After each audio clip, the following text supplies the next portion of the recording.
ሰላም ሰላም እንዴት ናችሁ? ውድ የቻናላችን ቤተሰቦች በያላችሁበት ሰላማችሁ ይብዛ። ዛሬ ደግሞ ይዤላችሁ የመጣሁት አማርኛ ቃላት ምስረታ በስሞች ነው። ስሞችን ብቻ እየጻፍን የምንለማመድ ይሆናል ማለት ነው። ስሞችን እየጻፍንን ቃላት እየመሰረትን እንለማመዳለን ማለት ነው። እናንተ በመጀመሪያ ቪዲዮውን ላይክ እና ሼር በማድረግ ጀምሩ። እንዲሁም ሳብስክራይብ ያላደረጋችሁ ሳብስክራይብ አድርጋችሁ ጀምሩ። አሁን ቀጥታ ወደ ቪዲዮ እንሂድ። ኦኬ አማርኛ ቃላትን ምስረታ ይላል። አማርኛ ቃላትን ስሞችን ብቻ በመጠቀም የሰው ስሞችን ብቻ በመጠቀም ቃላትን እየመሰረትን እንለማመዳለን ማለት ነው። የትም ሳትሄዱ ይህን ቪዲዮ እስከ መጨረሻው እዩት፣ አብረን እንለማመድ። አሁን እንጀምር። ይቺ የመጀመሪያዋ ምን ትላለች? ሀ ሴ ት ሀሴት ትላለች። ኦኬ ሀሴት የሚለውን ስናይ እንዴት እንደጻፍ ነው እያንዳንዱ ማየት ይጠበቅብናል ማለት ነው። ሀን ከሀ ቤተሰብ የመጀመሪያዋን አመጣን። ሴ ደግሞ ከሰ ቤተሰብ አምስተኛዋን አመጣን እና ት ደግሞ ከተ ቤተሰብ ስድስተኛዋን። እነዚህን ሶስት የተለያዩ ፊደላትን አመጣን ሀሴት የሚል ስም መመስረት እንችላለን ወይም ስም መጻፍ እንችላለን ማለት ነው። ምን ሚል? ሀሴት የሚል ስም መጻፍ እንችላለን። ቀጣይ ደግሞ ከዚህ ለምን ይላል? ሀ ሊ ማ ሀሊማ ይላል። ሀሊማ የሚለውን ስናይም ሀ ከሀ ቤተሰቦች የመጀመሪያ ነው። ሊ ደግሞ ከለ ቤተሰቦች ሶስተኛ ነው። ማ ደግሞ ከመ ቤተሰቦች አራተኛ። እነዚህን ሶስት ፊደሎች አምጠን ሀሊማ የሚል ስም መጻፍ እንችላለን ማለት ነው። ሀሊማ። ቀጣይ ደግሞ ከዚህ ላይ ምን ይላል? ሰላም ሰላም ይላል። ሰላም የሚለውን ስናይ ደግሞ ሰ ከሰ ቤተሰቦች የመጀመሪያ ፊደል ነው። ላ ደግሞ ከለ ቤተሰቦች አራተኛ ነው። ም ከመ ቤተሰቦች ስድስተኛ ነው። እነዚህን ሶስት የተለያዩ ፊደሎች አምጥተን ሰላም የሚል ስም መጻፍ እንችላለን ማለት ነው። ኦኬ ቀጣይ ደግሞ ከዚህ ላይ ምን ይላል? ደረጀ ደረጀ የሚለውን ስናይ ደግሞ ደ ከደ ቤተሰቦች የመጀመሪያ ነው። ረም ከረ ቤተሰቦች የመጀመሪያ፣ ጀም ከጀ ቤተሰቦች የመጀመሪያ ማለት ነው። ስለዚህ እነዚህ ሶስት የመጀመሪያ ድምፆች አንድ ላይ በማድረግ ደረጀ የሚል ስም መጻፍ እንችላለን። ቀጣይ ደግሞ ከዚህ ላይ ምን ይላል? ሄለን ሄለን ይላል። ሄለን የሚለውን ስናይ ደግሞ ሄ ከሀ ቤተሰቦች አምስተኛ ነው። ለ ደግሞ ከለ ቤተሰቦች የመጀመሪያ፣ ን ደግሞ ከለ ቤተሰቦች ስድስተኛ ማለት ነው። እነዚህን የተለያዩ ድምፆች አንድ ላይ በማድረግ ሄለን የሚለውን ስም መጻፍ እንችላለን ማለት ነው። ቀጣይ ከዚህ ላይ ምን ይላል? ዮናስ ዮናስ ይላል። ዮናስ የሚለውን ስናይ ደግሞ ዮ ከቤተሰቦች የመጨረሻው ነው፣ ሰባተኛው ማለት ነው። እና ደግሞ ከነ ቤተሰቦች አራተኛ ነው። ስ ደግሞ ከሰ ቤተሰቦች ስድስተኛ። እነዚህን የተለያዩ ድምፆች አንድ ላይ በማድረግ ዮናስ የሚል ስም መጻፍ እንችላለን። ኦኬ እዛ ደግሞ ምን እናገኛለን ማለት ነው? ትግስት ትግስት ይላል። ትግስት የሚለውን ስናይ ደግሞ ት ከተ ቤተሰቦች ስድስተኛ ነው። ግን ከገ ቤተሰቦች ስድስተኛ ነው። ስም በተመሳሳይ ከሰ ቤተሰቦች ስድስተኛ ነው። ትም በተመሳሳይ ከተ ቤተሰቦች ስድስተኛ። እነዚህ ስድስተኛ ድምፆች አንድ ላይ በመሆን ትዕግስት የሚል ስም መጻፍ እንችላለን ማለት ነው። እነዚህን በአንድ ላይ በማድረግ በአንድ ላይ ስርዓት ባለው መልኩ ስናደራጃቸው ትዕግስት የሚለውን ስም መጻፍ እንችላለን። ቀጣይ ደግሞ ከዚህ ላይ ምን ይላል? መላኩ መላኩ የሚለውን ስናይ ደግሞ መ ከመ ቤተሰቦች የመጀመሪያ ፊደል ነው። ላ ደግሞ ከለ ቤተሰቦች አራተኛ ነው። ኩ ከከ ቤተሰቦች ሁለተኛው ነው ማለት ነው። እነዚህን የተለያዩ ፊደሎች በአንድ ላይ ስርዓት ባለው መልኩ ስንደረድራቸው መላኩ የሚለውን ስም ይሰጡናል ማለት ነው። ምን ይላል? መላኩ። ኦኬ ቀጣይ ደግሞ ከዚህ ላይ ምን ይላል? ሰብለ ሰብለ ይላል። ሰብለ የሚለውን ስናይ ደግሞ ሰ ከሰ ቤተሰቦች የመጀመሪያው ነው። ብ ደግሞ ከበቤተሰቦች ስድስተኛ ነው። ለ ከለ ቤተሰቦች የመጀመሪያ። እነዚህን የተለያዩ ድምፆች አንድ ላይ በማድረግ ሰብለ የሚል ስም መጻፍ እንችላለን ማለት ነው። ምን ሚል? ሰብለ የሚል ስም መጻፍ እንችላለን። ቀጣይ ከዚህ ላይ ምን ይላል? ሀዋ ሀዋ ይላል። እነዚህንም በተመሳሳይ ሀን ከሀ ቤተሰብ የመጀመሪያዋን፣ ዋን ደግሞ ከወ ቤተሰብ አራተኛዋን ወስደን ስርዓት ባለው መልኩ ስናስቀምጣቸው ሀዋ የሚል ስም ይሰጠናል ማለት ነው። ምን ሚል ስም ይሰጠናል? ሀዋ የሚል ስም ይሰጠናል። ቀጣይ ደግሞ ከዚህ ላይ ምን ይላል? ሰይድ ሰይድ ይላል። ሰይድ የሚለውን ስናይ ደግሞ ሰ ከሰ ቤተሰቦች የመጀመሪያው ነው። ይ ደግሞ ከየ ቤተሰቦች ስድስተኛ ነው ማለት ነው። ድ ከደ ቤተሰቦች ስድስተኛ። እነዚህን የተለያዩ ድምፆች ስርዓት ባለው መልኩ ስንደረድራቸው ሰይድ የሚል ስም ይሰጡናል ማለት ነው። ምን ስም ይሰጡናል? ሰይድ የሚል ስም ይሰጡናል። ቀጣይ ከዚህ ደግሞ ማን እናገኛለን? አለሙ። አለሙ የሚለውን ስናይ ደግሞ አ ከአ ቤተሰቦች የመጀመሪያ ነው። ለም ከለ ቤተሰቦች የመጀመሪያ፣ ሙ ደግሞ ከመ ቤተሰቦች ሁለተኛ።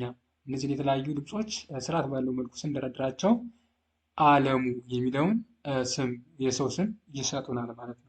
አለሙ የሚለውን የሰው ስም ይሰጡናል። ቀጣይ ደግሞ ከዚህ ላይ ምን አለ? ራሄል ይላል። ራሄል ይላል። ራሄል የሚለውን ስናይ ደግሞ ራ ከረ ቤተሰቦች አራተኛ ነው። ይሄ ደግሞ ከሀ ቤተሰቦች አምስተኛ ነው። ል ደግሞ ተመሳሳይ ከለ ቤተሰቦች ስድስተኛ ነው። እነዚህን የተለያዩ ድምፆች ስርዓት ባለው መልኩ ስንደረድራቸው ራሄል የሚል ስም ይሰጡናል። ምን ይሰጡናል ማለት ነው? ራሄል የሚል ስም ይሰጡናል። ከዚያ ደግሞ ምን ይላል? አበባ። አበባ ይላል። አበባ የሚለውን ደግሞ አሁንም በተመሳሳይ አ ከአ ቤተሰቦች የመጀመሪያ ነው። በም ከበ ቤተሰቦች የመጀመሪያ፣ ባ ከበ ቤተሰቦች አራተኛ። እነዚህን የተለያዩ ፊደሎች ስርዓት ባለው መልኩ ስንደረድራቸው አበባ የሚል ስም ይሰጡናል። ምን ለማለት ነው? አበባ ይላል። ኦኬ። ቀጣይ ደግሞ ከዚህ ላይ ምን ይላል? ሳራ። ሳራ ይላል። ሳራ የሚለውን ስናይም ሳ ከሰ ቤተሰቦች አራተኛ ነው። ራም በተመሳሳይ ከረ ቤተሰቦች አራተኛ። እነዚህን የተለያዩ ድምፆች ስርዓት ባለው መልኩ ስንደረድራቸው ሳራ የሚል ስም ይሰጡናል ማለት። ምን ስም ይሰጡናል? ሳራ የሚል ስም ይሰጡናል። እዚህ ላይ ደግሞ ምን ይላል ማለት ነው?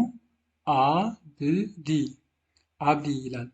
አብዲ የሚለውን ስናይም አ ከአ ቤተሰቦች የመጀመሪያ ነው። ብ ደግሞ ከበ ቤተሰቦች ስድስተኛ ነው። ዲ ደግሞ ከደ ቤተሰቦች ሶስተኛ ማለት ነው። እነዚህን የተለያዩ ድምፆች አንድ ላይ በማድረግ አብዲ የሚል ስም መጻፍ እንችላለን። ምን ይላል ማለት ነው?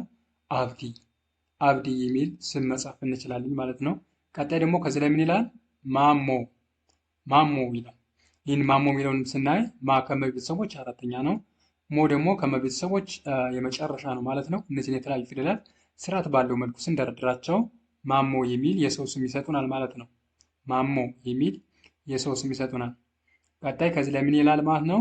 ሰሚራ። ሰሚራ ይላል። ሰሚራ የሚለውን ስናይም ሰ ከሰ ቤተሰቦች የመጀመሪያ ነው። ሚ ደግሞ ከመ ቤተሰቦች ሶስተኛ ነው። ራ ደግሞ ከረ ቤተሰቦች አራተኛ። እነዚህን የተለያዩ ድምፆች አንድ ላይ በማድረግ ሰሚራ የሚል ስም ይሰጡናል ማለት ምን ይላል ማለት ነው? ሰሚራ ይላል። ኦኬ። ቀጣይ ደግሞ ከዚህ ላይ ምን አለ? ዳናዊት። ዳናዊት ይላል። ዳናዊት የሚለውን ስናይ ደግሞ ዳ ከደ ቤተሰቦች አራተኛ ነው። ና ከነ ቤተሰቦች አራተኛ፣ ዊ ከቤተሰቦች ሶስተኛ፣ ት ደግሞ ከተ ቤተሰቦች ስድስተኛ። እነዚህን የተለያዩ ድምፆች ስርዓት ባለው መልኩ ስንደረድራቸው ዳናዊት የሚል ድምፅ ይሰጠናል ማለት ነው። ዳናዊት የሚል ስም ይሰጠናል። ኦኬ። ቀጣይ ደግሞ ከዚህ ላይ ምን ይላል? ዮሴፍ። ዮሴፍ ይላል። ዮሴፍ የሚለውን ስናይም ዮ ከየቤተሰቦች መጨረሻ ነው። ሴ ደግሞ ከሰ ቤተሰቦች አምስተኛ፣ ፍ ደግሞ ከፈ ቤተሰቦች ስድስተኛ ማለት ነው። እነዚህ የተለያዩ ድምፆች ስርዓት ባለው መልኩ ስንደረድራቸው ዮሴፍ የሚል ስም ይሰጡናል። ቀጣይ ከዚህ ላይ ምን ይላል? መቅደስ። መቅደስ ይላል። መቅደስ የሚለውን ስናይም መ ከመ ቤተሰቦች የመጀመሪያ ነው። ደግሞ ከቀ ቤተሰቦች ስድስተኛ፣ ደ ከደ ቤተሰቦች የመጀመሪያ፣ ስ ደግሞ ከሰ ቤተሰቦች ስድስተኛ። እነዚህን የተለያዩ ድምፆች ስርዓት ባለው መልኩ ስንደረድራቸው መቅደስ የሚል ስም ይሰጡናል ማለት ነው። ምን የሚል? መቅደስ የሚል ስም ይሰጡናል። ኦኬ። ከዚያ ደግሞ ምን ይላል? ሰብለ። ሰብለ ይላል። ሰብለ የሚለውን ስናይ ሰ ከሰ ቤተሰቦች የመጀመሪያ ድምፅ ነው። ብ ደግሞ ከበ ቤተሰቦች ስድስተኛ፣ ለ ከለ ቤተሰቦች የመጀመሪያ። እነዚህ የተለያዩ ድምፆች አንድ ላይ በመሆን ሰብለ የሚል ትርጉም ያለው ቃል ወይም ስም ይሰጡናል ማለት ነው። ቀጣይ ደግሞ ከዚህ ላይ ምን ይላል? ፋሲካ።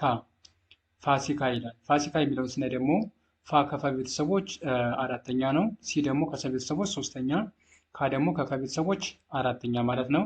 እነዚህ የተለያዩ ድምፆች ስርዓት ባለው መልኩ ስንደረድራቸው ፋሲካ የሚል ድምፅ ይሰጡናል ወይም ስም ይሰጡናል። ቀጣይ ደግሞ ከዚህ ላይ ምን አለ? ቃሲም። ቃሲም ይላል። ቃሲም የሚለውን ስናይ ደግሞ ቃ ከቀ ቤተሰቦች አራተኛ ነው። ሲ ደግሞ ከሰ ቤተሰቦች ሶስተኛ፣ ም ከመ ቤተሰቦች ስድስተኛ ነው ማለት ነው። እነዚህ የተለያዩ ድምፆች ስርዓት ባለው መልኩ ሲደረደሩ ቃሲም የሚለውን ስም ይሰጡናል። ምን ይላል ማለት ነው? ቃሲም ይላል። ቀጣይ ደግሞ ከዚህ ላይ እናገኛለን መክሊት። መክሊት ይላል። መክሊት የሚለውን ስናይ ደግሞ መ ከመቤተሰቦች የመጀመሪያ ነው። ከ ደግሞ ከከቤተሰቦች ስድስተኛ ነው። ሊ ከቤተሰቦች ሶስተኛ ነው። ት ደግሞ ከተቤተሰቦች ስድስተኛ ማለት ነው። እነዚህ የተለያዩ ድምፆች ስርዓት ባለው መልኩ ስንደረድራቸው መክሊት የሚለውን ስም ይሰጡናል። የሚለውን ስም ይሰጡናል ማለት ነው። መክሊት የሚለውን ስም ይሰጡናል። ቀጣይ ደግሞ እዚህ ላይ ምን ይላል? ማህሌት ማህሌት የሚለውን ስናይ ደግሞ ማ ከመቤተሰቦች አራተኛ ነው። ደግሞ ከቤተሰቦች ስድስተኛ፣ ሌ ደግሞ ከለቤተሰቦች አምስተኛ ነው። ት ደግሞ ከተቤተሰቦች ስድስተኛ። እነዚህ የተለያዩ ድምፆች ስርዓት ባለው መልኩ ስንደረድራቸው ማህሌት የሚለውን ስም ይሰጡናል። ቀጣይ ደግሞ ከዚህ ላይ ምን ማለት ነው? ጫላ ይላል። ጫላ የሚለውን ስናይ ደግሞ ጫ ከቤተሰቦች አራተኛ ነው። ላም በተመሳሳይ ከቤተሰቦች አራተኛ ነው። እነዚህ የተለያዩ ድምፆች ስርዓት ባለው መልኩ ሲደረደሩ ጫላ የሚለውን ትርጉም ያለው ቃል ይሰጡናል ማለት ነው።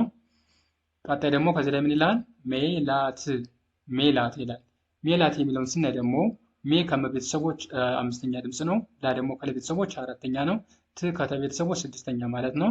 እነዚህ የተለያዩ ድምፆች ስርዓት ባለው መልኩ ስንደረድራቸው ሜላት የሚለውን ድምፅ ወይም ስም ይሰጡናል ማለት ነው። ምን ይላል?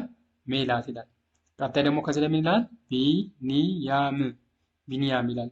ቢኒያም የሚለውን ስናይ ደግሞ ቢ ከበቤተሰቦች ሶስተኛ ነው። ኒም በተመሳሳይ ከነቤተሰቦች ሶስተኛ፣ ያ ደግሞ ከየቤተሰቦች አራተኛ፣ ም ከመቤተሰቦች ስድስተኛ ማለት ነው። እነዚህ የተለያዩ ድምፆች ስርዓት ባለው መልኩ ስንደረድራቸው ቢኒያም የሚለውን ስም ይሰጡናል። ምን የሚለውን ማለት ነው? ቢኒያም የሚለውን ስም ይሰጡናል። ቀጣይ ደግሞ ከዚህ ላይ ምን ይላል? በላቸው በላቸው የሚለውን ስናይ ደግሞ በ ከበቤተሰቦች የመጀመሪያ ድምፅ ነው። ላ ደግሞ ከለቤተሰቦች አራተኛ ድምፅ ነው። ቸ ደግሞ ከቸ ቤተሰቦች የመጀመሪያ ነው። ው ከወቤተሰቦች ስድስተኛ ማለት ነው። እነዚህ የተለያዩ ድምፆች ስርዓት ባለው መልኩ ስንደረድራቸው በላቸው የሚለውን ድምፅ ይሰጡናል። ምን የሚለውን ድምፅ ይሰጡናል ማለት ነው? በላቸው የሚለውን ድምፅ ወይም ስም ይሰጡናል። ኦኬ፣ የዛሬው ቪዲዮአችን ይህን ይመስል ነበር። ቀጣይ ደግሞ በሌሎች ቪዲዮዎች እስከምንገናኝ ቸርን ሰንብት።